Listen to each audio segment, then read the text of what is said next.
Boa noite, meus irmãos e irmãs. Mais uma vez nós estamos aqui, quarta-feira desta feita, dia 12 de outubro de 2022. Hoje é feriado nacional e graças a Deus o Senhor tem nos permitido estarmos na sua casa, o melhor lugar onde poderíamos estar, onde vamos aprender um pouco mais acerca das Sagradas Escrituras. Nós estamos estudando desde a última quarta-feira sobre o estudo sobre as últimas coisas, também conhecido como escatologia, e nós estamos dando prosseguimento então a este tema. É importante lembrar que quando falamos do estudo sobre as últimas coisas, sobre o fim deste mundo, como conhecemos, geralmente pensamos em ideias como céu, inferno, eternidade. Pensamos que essas ideias se apresentam em todas as partes da Bíblia sempre do mesmo jeito. Isso não acontece dessa forma. Esses conceitos, meus irmãos e irmãs, eles vão se consolidando, vão tornando-se mais claros à medida que os livros da Bíblia vão construindo o significado da história da redenção, isto é, a história da salvação que Deus nos fornece em Jesus Cristo. Chama a atenção disto porque às vezes nós dizemos, tal assunto está na Bíblia. E aí você pode perguntar onde? Porque em determinado momento, onde vai fazer toda a diferença, como nós vamos ver hoje. O objetivo do nosso estudo hoje é vermos que esses conceitos, eles não aparecem já formados, eles vão se construindo no decorrer da Bíblia. Então hoje nós vamos ver isso. No último estudo, na última quarta-feira, nós vimos que os que morrem nesta terra, os espíritos ou almas, vão para certos lugares, o céu e o inferno, e o corpo fica na terra.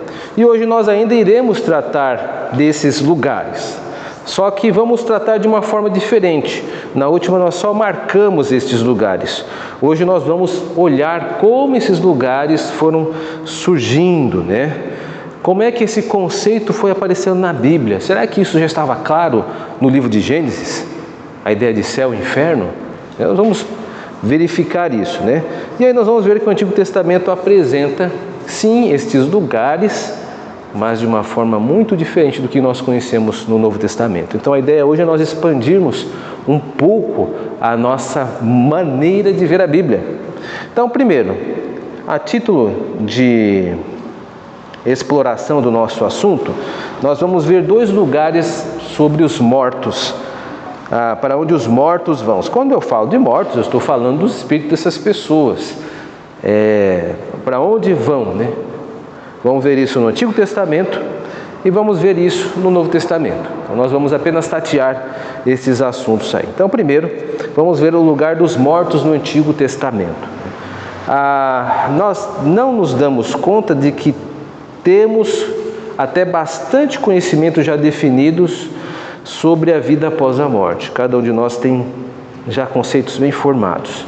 Só que nós não consideramos que eles vão surgindo e aos poucos ganhando camadas de significados na Bíblia.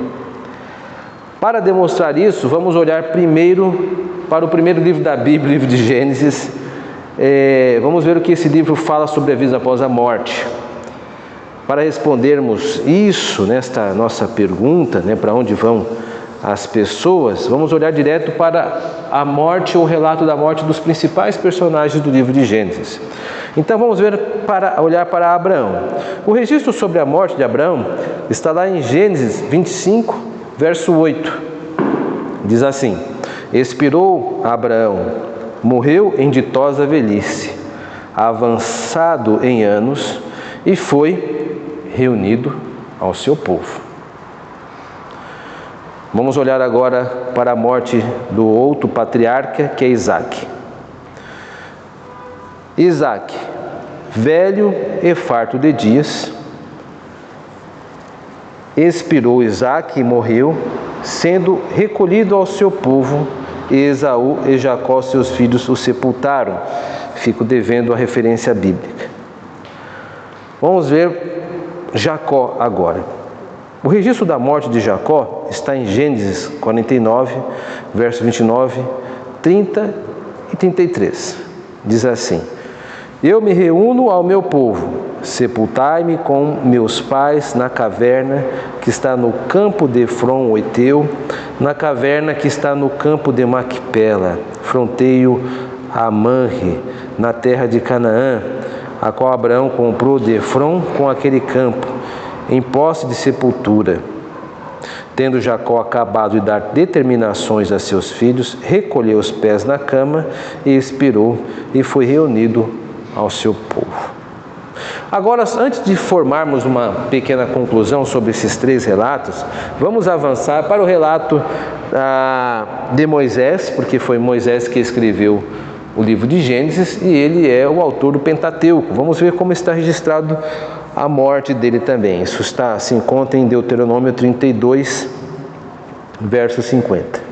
Deus dizendo, segundo o narrador, para Moisés: E morrerás no monte ao qual terás subido, e te recolherás ao teu povo, com Arão, teu irmão, morreu no monte Hor, e se recolheu ao seu povo.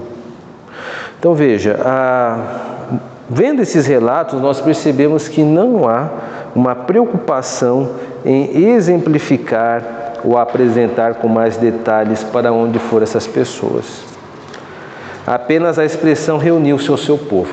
Em outras traduções, por exemplo, vão adotar reuniu-se com seus antepassados.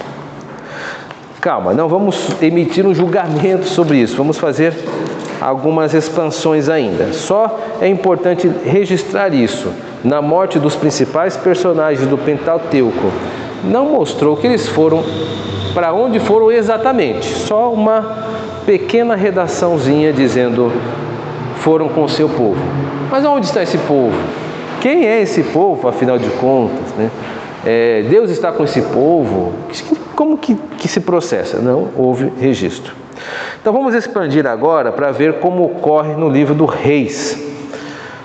Há uma mudança da redação, mas a ideia permanece basicamente a mesma. Vamos tomar a figura proeminente dessa narrativa do livro de Reis e do livro de 1 Samuel, 1 e 2 Samuel, que é Davi. Então a morte de Davi está escrito assim. 1 Reis 2,10 está lá. Davi descansou com seus pais e foi sepultado na cidade de Davi. Então vejam, agora acho que a gente já podemos fazer algumas considerações. Nós vimos o relato da morte de Abraão, de Isaac, Jacó e Moisés, registrado no Pentateuco. Toda a informação que nós tivemos para onde eles foram, foi que eles foram reunidos com o seu povo. Ponto. Vimos agora no livro de Reis que avançou, mudando um pouco a expressão, foi reunido com o seu povo, mas descansou com seus pais, que praticamente dá na mesma. Agora nós vamos fazer uma pequena consideração sobre esses relatos. Percebemos que esses livros, na maior parte, vamos chamá-los de históricos, porque são livros que estão tratando da história do povo de Deus, não se preocupam em construir uma teologia pós-morte. Não houve preocupação nisso, muito detalhista. Isso não é necessariamente um defeito ou demérito, não é algo ruim necessariamente. Os autores possuem objetivos para seus escritos e deram mais atenção a esses propósitos em primeiro plano. Isso é natural e até esperado. Agora vamos observar os livros poéticos. Mas antes de observarmos, veja o que eu disse. Eu disse que não há muitas informações ordinárias para onde as pessoas vão. Mas fazendo justiça a estes mesmos livros históricos que eu citei, existem 2 personagens que elas vão ser extraordinárias, que eu coloquei aqui no texto. Primeiro é Enoque. Enoque, ele é transladado. Nós não vamos examinar hoje a passagem de Enoque, mas vamos deixar menção de que Enoque simplesmente é levado por Deus embora. Quebra-se toda uma sequência de mortes. Fulano viveu tantos anos, gerou ciclano e morreu. Inúmeros textos sequencialmente. De repente, há uma nota sobre Enoque. Enoque, Deus tomou para si. Isto é extraordinário, ou seja, foge do ordinário. E também Elias. Elias também, ele é transladado em um carro de fogo subindo aos céus. Por enquanto, esses dois episódios juntos, eles comunicam a ideia de que o poder de Deus é maior do que a força da morte. Vamos ficar primeiro com este entendimento. É claro que isso é pouco a ser dito, mas como nós estamos tratando daquilo que nos é ordinário, ou seja, para onde vão o caminho de todos os homens e de todas as mulheres, para fazer justiça a esses mesmos livros históricos que não são tão detalhistas, Enoque e Elias fogem à regra, tá bom? Só para dizer que eu não ignorei isso. Agora, vamos olhar os livros poéticos. Bom, não são tantos. Eu colhi aqui 2 salmos que apresentam ideias acerca do pós-vida. Vamos chamar pós-vida. Que são o Salmo 49, verso 15, que diz assim: Mas Deus remirá a minha alma do poder da morte, pois Ele me tomará para si. Esta é uma das expressões mais claras acerca de que Deus nos tomará para Ele no pós-morte. Segura isso, a gente já vamos fazer algumas considerações. Por enquanto, fica o registro. Vamos ver Salmo 71, 20. Tu que me tens feito ver muitas angústias e males, me restaurarás ainda a vida, e de novo me tirarás do abismos da terra. Qual que é a diferença desses 2 salmos? Justiça seja feita mais uma vez, o Salmo 71, verso 20, é uma metáfora. Ele não está falando exatamente como o Salmo 49, 15. O Salmo 49, 15 é explícito, é um ensinamento, é uma doutrina, é uma ideia. Deus vai me tirar da morte, ponto. Salmo 71, 20 não. Salmo 71, 20, ele está usando a mesma ideia, mas de uma forma metafórica. Está passando uma situação muito difícil, depois você vai no Salmo, você veja lá, e ele usa essa expressão para mostrar que Deus vai tirá-lo dessa dificuldade. Então, notemos, já existem algumas diferenças aqui. Nós vemos uma coisa a mais no livro poético, que é esta presença deste Salmo 49, verso 15, e do 71, 20, por exemplo. Agora, antes de nós chegarmos a uma segunda consideração, vamos olhar os livros proféticos. Os livros proféticos, eles são mais emblemáticos aí, ou mais robustos nos seus trabalhos da vida após a morte. Isaías 26, 19, por exemplo. Os vossos mortos e também o meu cadáver viverão e ressuscitarão. Isso é interessante, ele já está sendo tão afirmativo e incisivo quanto o Salmo 49, 15 que nós vimos. Agora Daniel, capítulo 12, verso 2, ele apresenta todo um roteiro. Muitos dos que dormem no pó da terra ressuscitarão, uns para a vida eterna e outros para a vergonha e horror eterno. Agora nós estamos prontos para fazermos algumas considerações por meio dos livros poéticos e proféticos que vimos até agora, pelo menos dos recortes que eu trouxe para a gente analisar como amostragem. Então vamos para a nossa segunda consideração. São os livros proféticos que são mais claros sobre um episódio de caráter futurístico, a ressurreição. Primeiro, Isaías declara abertamente que ocorrerá uma ressurreição. O texto de Daniel, por sua vez, nos é mais detalhista e confere que, primeiro, haverá sim uma ressurreição. Segundo, haverá um juízo, porque separará uns para a vida eterna e outros para a vergonha eterna. E terceiro, haverá um porvir e uma eternidade. Muito bem, então vamos, antes de avançar, vamos olhar agora, nós vamos fazendo uma consideração geral. Antes disso, deixe-me avisar que algumas porções não foram citadas porque elas possuem um caráter de metáfora, de comparação. Eu estou me referindo, por exemplo, à grande ressurreição que ocorre no livro do profeta Ezequiel. Acho que os irmãos e irmãs devem se lembrar desse texto, onde do vale dos ossos secos que receberão carne, etc, etc, etc. esse texto eu estou considerando como uma grande metáfora do retorno do povo da terra do exílio babilônico para o seu local, a terra de Canaã. Novamente, eles foram exilados e Deus manda uma mensagem para as pessoas que estavam lá na Babilônia, juntamente com Ezequiel, de que o Estado voltaria a funcionar, que eles voltariam para a terra, que de fato ocorre. Nunca mais eles voltaram a ser como a nação, como eram antes de serem retirados, mas voltaram. A nação que eu digo, eles não tinham liberdade políticas propriamente ditas, né? Eles sempre viveram sobre tutela de algum império no seu retorno. Então eu estou fazendo justiça ao texto de Ezequiel, não me esqueci dele, mas ele é uma metáfora. Estes textos que eu disse são abertamente declarativos, eles estão declarando o pós-vida. Então vamos lá.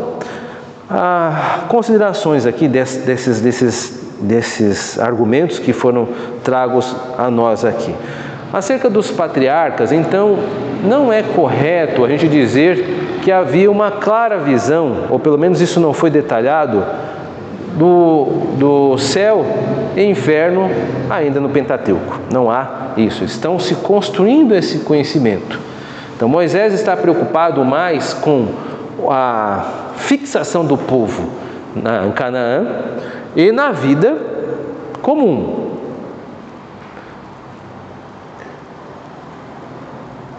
É trago a ideia nestes livros do pós-vida? Sim, mas não de uma forma tão declarativa. Note o reparo que Jesus Cristo faz no entendimento dos saduceus. Vocês lembram do texto dos saduceus? Os saduceus são um grupo de pessoas que não acreditavam na ressurreição, porque eles se baseavam apenas no Pentateuco, eles não acreditavam nos livros históricos e nos livros proféticos, como palavra de Deus. E de fato, não há muito de conhecimento acerca do porvir nesses 5 livros. E aí Jesus Cristo então utiliza a terminologia Deus de Abraão, Isaac e Jacó e faz uma leitura teológica disso. Deus é o Deus de vivos e não de mortos. Então, Abraão, Isaac e Jacó estão vivos para Deus. Ali é uma leitura do Senhor, né, no Novo Testamento, acerca desse texto, totalmente autoritativa. Então, o que eu quero dizer é que esses textos, ordinariamente, a não ser que o Novo Testamento acione esses textos, numa leitura deles, propriamente dito direta, eles não vão dizer muito acerca do porvir. No Novo Testamento é que irá revestir esses textos de conhecimento com aquilo que nós temos. Por que eu estou ressaltando isto? Porque é importante que nós, que estamos tocando nesses assuntos, tenhamos clareza que esses assuntos, eles estão se construindo dentro da Bíblia. Eles não apresentam como feitos. Eles não estão feitos. Eles estão presentes, mas não da maneira como nós já temos. Você e eu temos mais conhecimentos do fim dos tempos do que muitos patriarcas tinham naquela época, que muitos israelitas daquela época. O que a gente precisa fazer, e estamos fazendo nesses estudos de quarta-feira, é organizar em sequência isso, para que à medida que nós conseguimos ordenar aonde é que esses conhecimentos vão acumulando mais detalhes, à medida que eu for percebendo isso, eu vou construindo um olhar teológico bíblico acerca do assunto final dos tempos de uma forma mais consistente.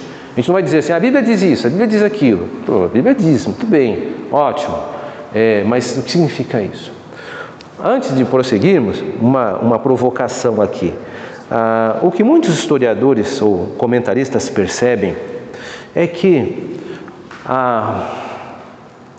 o maior investimento do olhar sobre o final dos tempos se deu no período profético, porque Israel não estava na sua terra prometida.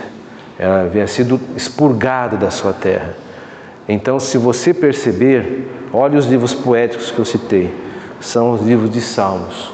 Em que ano os livros de Salmos são escritos? A maior parte deles. Não estou me referindo nem ao de Moisés e nem ao de Salomão. A grande parte deles, dos 150 salmos, são registrados ou editados no período do exílio babilônico. Assim também como os profetas, os que escrevem mais, estão dentro do recorte do exílio babilônico. Então nós percebemos que a partir do momento que Israel perde a posse da sua terra física, né, há uma concentração e investimento das Escrituras em mostrar que aquela terra não é o final. Isto é uma coisa que é evidente pela edição dos livros da Bíblia. Então isso não está tão declarado nos textos, mas a própria construção da sequência dos livros da Bíblia demonstra que Deus, soberanamente, decidiu aumentar a revelação acerca deste conhecimento pós-vida a partir do momento que Israel não gozava mais da sua estadia na sua terra. Eu espero estar sendo claro no que estou dizendo, tudo bem? Depois a gente abre para perguntas. Por enquanto, ficamos por aqui. Vamos olhar agora como o local do pós-vida é visto no Novo Testamento. Bom, esse assunto no Novo Testamento, ele é muito rico. Então, nós vamos ter mais tempo para explorar as várias facetas, as várias nuances disso. Por um momento, hoje, à guisa de comparação, nós vamos extrair um texto que ele é emblemático acerca do pós-vida e vamos olhar para ele. Eu certifico a vocês que nós vamos retomar este assunto. A ideia dos nossos estudos de quarta-feira não é ser conteudista, não é dar tudo de uma vez e sair correndo. Mas o que interessa mais é mostrar como esse conhecimento está se dinamizando. Me interessa mais nesse estudo de quarta-feira mostrar que esses conhecimentos não são estáticos, não são parados. Eles estão em dinâmica uns com os outros, eles se conversam e se expandem. Eles têm esse tipo de dinâmica, né? Eles são conhecimentos agitados, eles não são calmos. Né? Então vamos, à guisa de exemplo, vamos olhar para a parábola do rico e do Lázaro. Eu acredito que todos nós conhecemos a parábola do rico e do Lázaro. Está no capítulo 16 de Lucas. Eu não vou ler todo o texto, mas eu vou fazer algumas referências, acreditando que todos nós aqui temos um conhecimento acerca deste assunto. Bom, resumidamente falando, é uma parábola que conta a história de um rico, e constrói essa imagem desse rico como alguém que se vestia de púrpura e que tinha à sua porta um mendigo chamado Lázaro. Ponto. Ambos morrem. Ponto. Ambos vão para o pós-vida, entretanto, para lugares diferentes. O rico vai para um lugar de chamas ardente e o Lázaro vai para o seio de Abraão, é assim que é chamado. Ponto. Dois lugares diferentes. O rico está muito desconfortável nas chamas, como haveria de estar qualquer pessoa que está queimando, e faz um pedido para que Lázaro molhe a ponta do dedo para refrescar a garganta. Isso é para mostrar que a situação estava dramática. Fecha parênteses. Abraão explica que não é possível, que não dá para passar de um lado para o outro e que não tinha como, né? O rico tenta mais uma vez, pedindo que vá alguém para a terra, lugar dos vivos, e avise os irmãos dele para que não venha esse lugar de tormento, né? E Abraão diz que também não é possível, que eles têm Moisés e os profetas que ouçam, né? E aí, mais uma vez o rico, esse homem é insistente. Ele apela, né? Dizendo, olha, se ressuscitarem e forem lá, tudo vai se resolver, vão acreditar. Aí Abraão, ele retarga pacientemente, dizendo, olha, se não ouvem nem Moisés e os profetas, nem vão crer que pessoas possam ressuscitar. Ponto. Qual que é o propósito da parábola? A parábola é demonstrar a grande importância das Escrituras Sagradas apresentadas pela figura de Moisés e os profetas.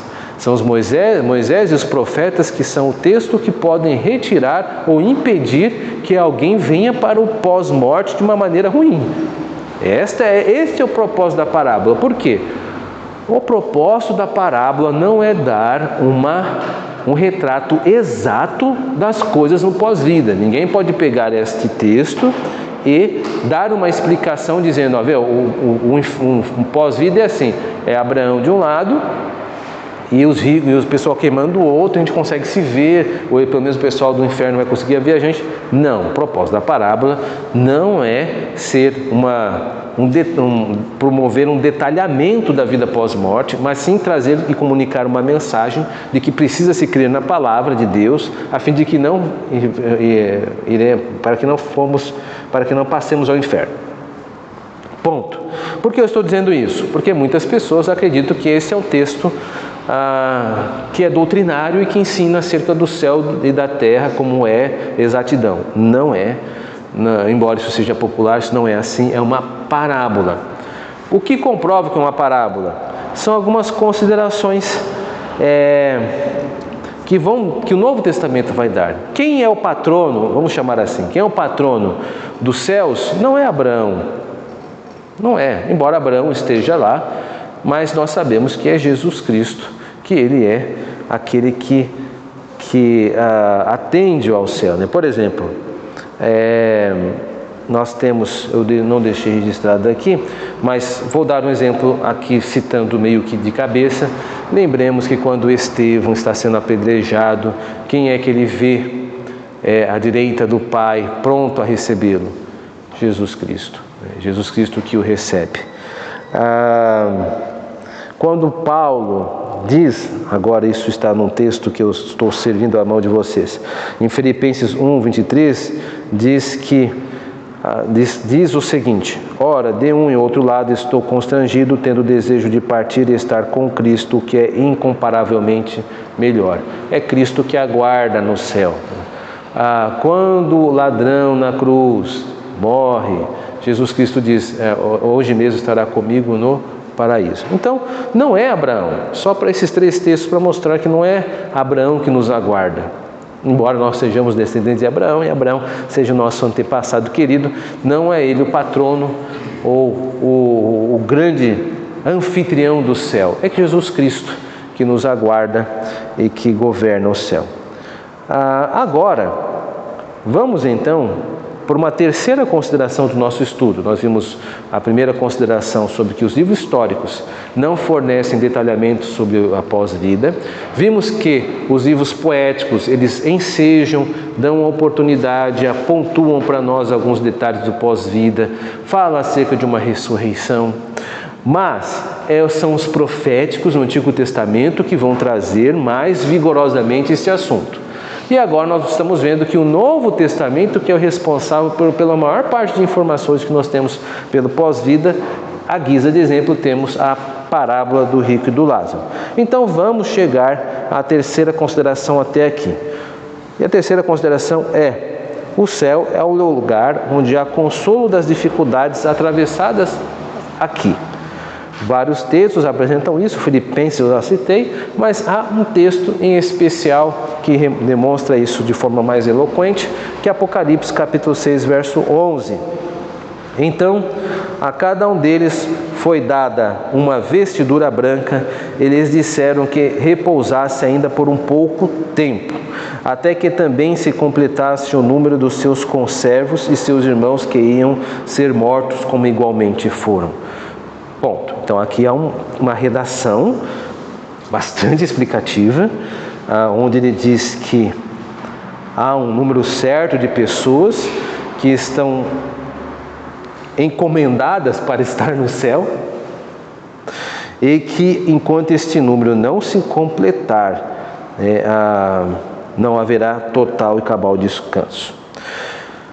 Vamos para as considerações finais. Bom, então nós vimos que o conceito de lugar para onde vão os santos no Pentateuco, como repeti, não recebe mais aprofundamento. Os livros sapienciais, sobretudo os proféticos, são mais detalhados, mas a precisão e o desenvolvimento do céu como um lugar de descanso e espera, e o inferno como lugar de tormento e espera, são desenvolvidos no Novo Testamento. Então, quando você for falar do céu e terra, ou céu e inferno, este binômio, céu e inferno, a parábola do rico e do Lázaro é o seu local seguro. lembrando que é uma parábola.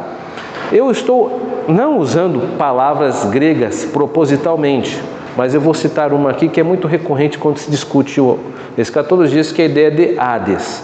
Hades é uma palavra que nós vamos estudar mais adiante, mas eu só estou trazendo à luz agora, porque alguém pode dizer assim, está vendo? O reino dos mortos é o Hades e ele é assim do jeito que está apresentando-se em Lucas. Um detalhe, a única ocorrência onde Hades é descrito como o local dos mortos é aqui em Lucas. O resto é sepultura. Nós vamos ver isso mais adiante, ou até mesmo em alguns momentos inferno.